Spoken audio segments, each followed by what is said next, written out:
I was just saying, I came across this thing yesterday that I thought, yo, just I've got to find out more about it. It just really resonated with me. It's a Japanese art form where they basically take broken pottery, but they put the pieces back together. Uh, and then the pieces that are missing, so in other words, in the cracks and the little spaces, sometimes you get three of the big pieces and then there's a small cornflake sized, missing piece. And what they do with those bits is they melt gold into those. So you end up with the perfect form of, what was the original container. But all the cracks and veins and anything where there was anything missing is gold, solid gold. And I thought, it feels like such an analogy for the Lord's work in our lives. That is the most beautiful picture that I've heard in a long time. That's exactly, man. And then the Holy Spirit just plugs up the leaks and makes us more together with gold than we ever were. Totally. And so often well, I even know for myself, I find I'm almost nervous to take things to the Lord initially, because you're like, no, surely I've got to try and fix this, and you're sort of trying to put the pieces together with like sellotape, and it just doesn't quite fit and whatnot. But yeah, amazing. Hey, sure. Beautiful. Well, listen, so next week we'll dive into the introduction and refresher of centering prayer, which I'm super excited about. I wanted to share something with you guys that gripped me in the last week. And so much so that, the way I manage my life is I've got in OneNote, Microsoft OneNote, I've got my to-do list. Bob knows this from harping on to the guys about staying organized and keeping all your to-dos. And the nice thing about OneNote is you can have it on your computer and on your cell phone and on your iPad. So you're like, whenever you want to remember what do I have to do, it's there.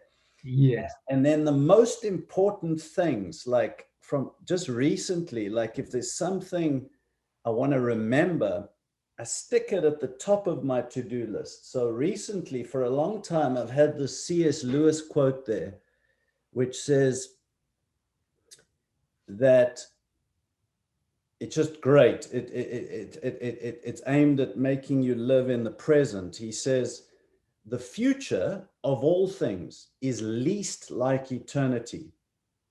The past is frozen in time, and the present is filled with eternal rays. I didn't mean to share about that, but it's so powerful because often we think, must always be thinking about the future, but C.S. Lewis says it's least like eternity. Eternity and the future are not the same thing. The present, being present in God's presence, that's eternity.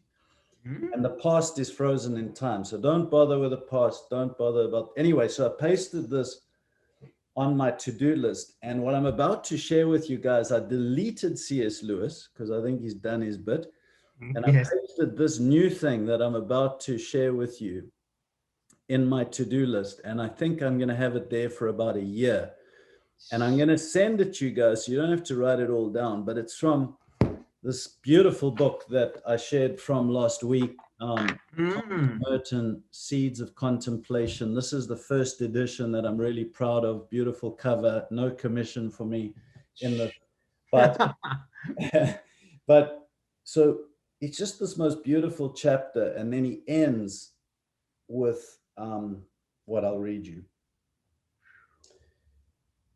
So, I mean, I'd love to back up many chapters, but he says, for there's only one thing that can satisfy love and reward it, and that is love alone. In other words, experiencing God's presence in love. And then he says this then is what it means to seek God perfectly.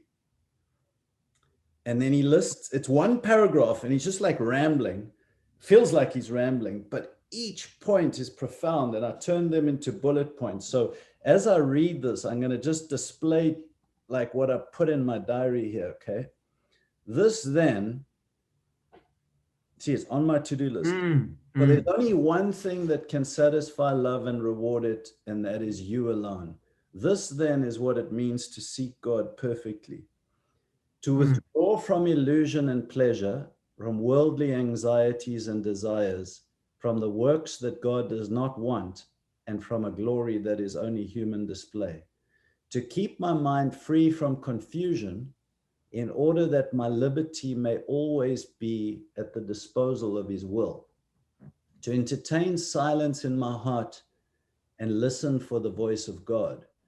To cultivate an intellectual freedom, I love this, from images of created things in order to receive the secret contact of God in obscure love. To love all men as myself. To rest in humility and to find peace in withdrawal from conflict and competition with other men. To turn aside from controversy and put away heavy loads of judgment and censorship and criticism and the whole burden of opinions that I've no obligation to carry. I love this. To have a will that is always ready to fold back within itself and draw all the powers of the soul down from its deepest center to rest in silent expectancy for the coming of God, poised in tranquil and effortless concentration upon the point of my dependence on him, to gather all that I am and all that I can possibly suffer or do or be, and abandon them all to God in the resignation of a perfect love and a blind faith and pure trust in God to do his will. And then to wait in peace and emptiness and oblivion of all things. And I learned this Latin, bonum et prestolari cum silentio salutari Dei, which means it is good to wait in silence for the salvation of God, from Psalms. So the bullet points are not his, they just mine. I broke up the paragraph. And here's what I just want to throw out. Which one grabs you most? I think 2, 4, 6, 8, 9. There's 9 of them, and the 10th one is like, with the Latin is like what you then do. But those 9, I think I'm going to chew on them for a year. But which one grabs you? Which one, like, just think about it now, like in terms of your desire to connect with God, which one challenges you, if any, that, you know, you want to work on? There's like 4 of them send off bells in me, but I'll just share mine, and then maybe you guys want to say. I wrote a Facebook post today, just taking a dig at the anti-vaxxers. And to be honest, it's probably just the spirit of it. I don't know if it was good. So I think I'm there to turn away from controversy and put away heavy loads of judgment and censorship and criticism and the whole burdens of opinion I've no obligation to carry. That's just, it's been a distraction, like I'm fighting. And bro, I not to railroad you, just saying, and I almost wish we had some way of annotating it down so that it didn't sound like a, oh no, that's what, but when you went through them, that of all of them leapt out. I mean, I think all of them, there's just so much depth, but that definitely leapt out to me as well, that, that one.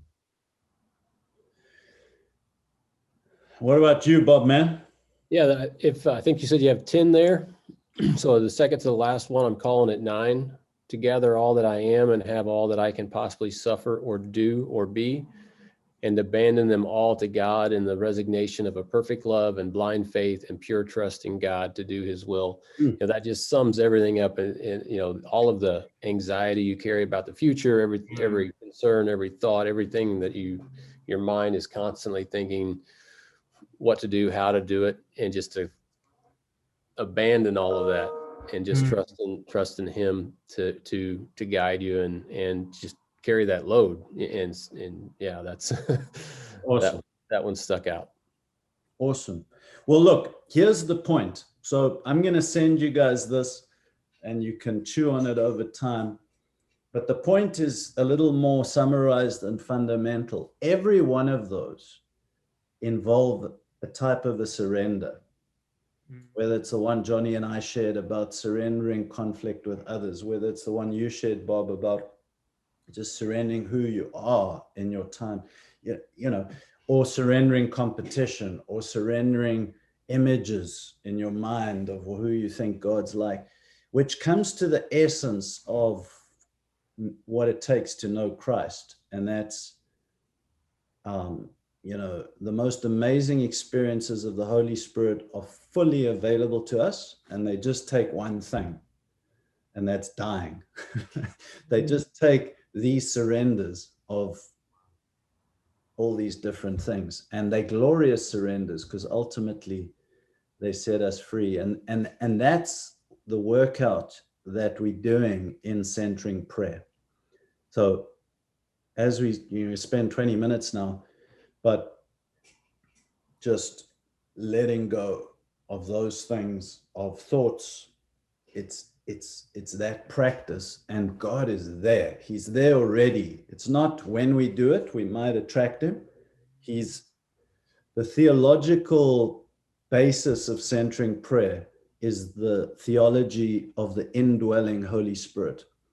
And if that's true, that the Holy Spirit already dwells in us, that we don't do more to attract him, then literally it's just a case of opening your eyes, waking up, surrendering stuff, you know? Sure. So hopefully that makes sense, lads. Oh, that's powerful. Yeah. Yeah, it's very good. You know, I think that Wow. that centering prayer and whatever we call it, getting quiet, being able to receive and be in his presence and surrendering all of that stuff, you know, what resonates with me is what he fills the void with. I mean, you know, I didn't know what he would put back in.